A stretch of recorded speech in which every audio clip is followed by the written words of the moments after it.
Hello physics students. Today we are going to be just talking briefly about isolated systems, what they mean, and I hope to provide just a little bit of context for that so you're aware of what an isolated system is versus not.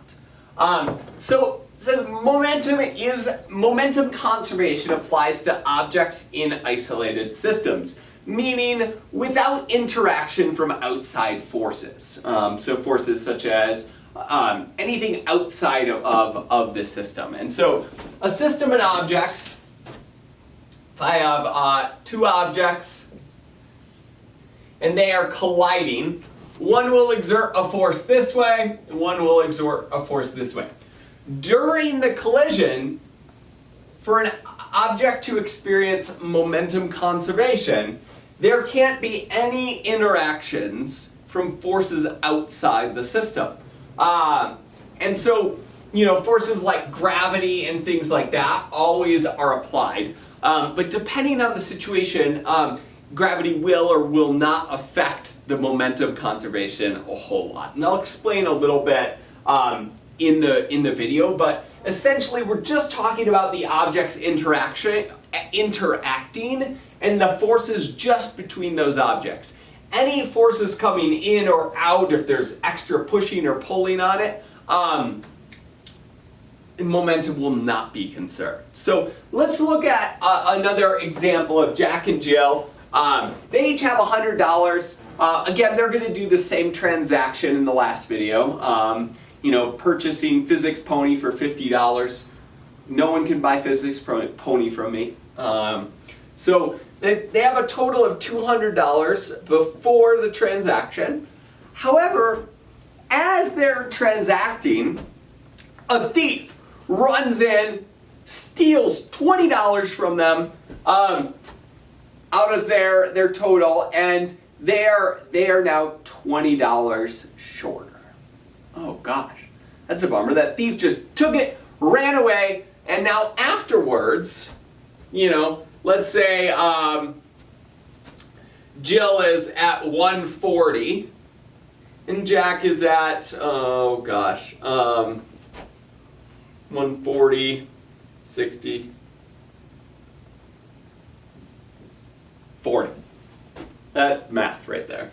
And so the total, they have 180. Because that thief came in during the transaction and stole $20 from them, they're each $10 short from where they should be, right? Jack should have had $50 at the end, and Jill should have had $150, but that thief took some of that extra cash, or in our case, momentum. So what types of forces can be thieves to momentum conservation? Well, friction can be a thief of momentum. Air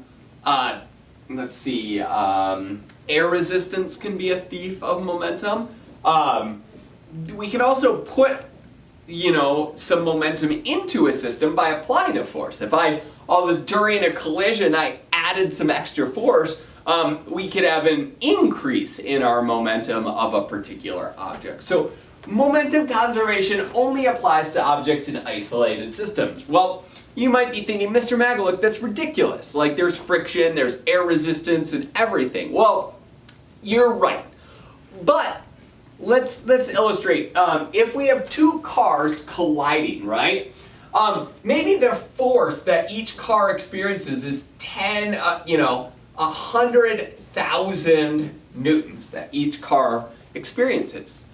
The frictional force for that vehicle is not going to be 10,000 or 100,000. It might be 1,000 newtons, right?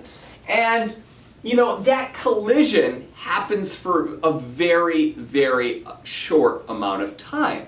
And because the collisions happen over a short period of time, that extra force from friction doesn't deliver a whole lot of impulse in the grand scheme of things to either one of those vehicles. And so during the collision, momentum is generally conserved.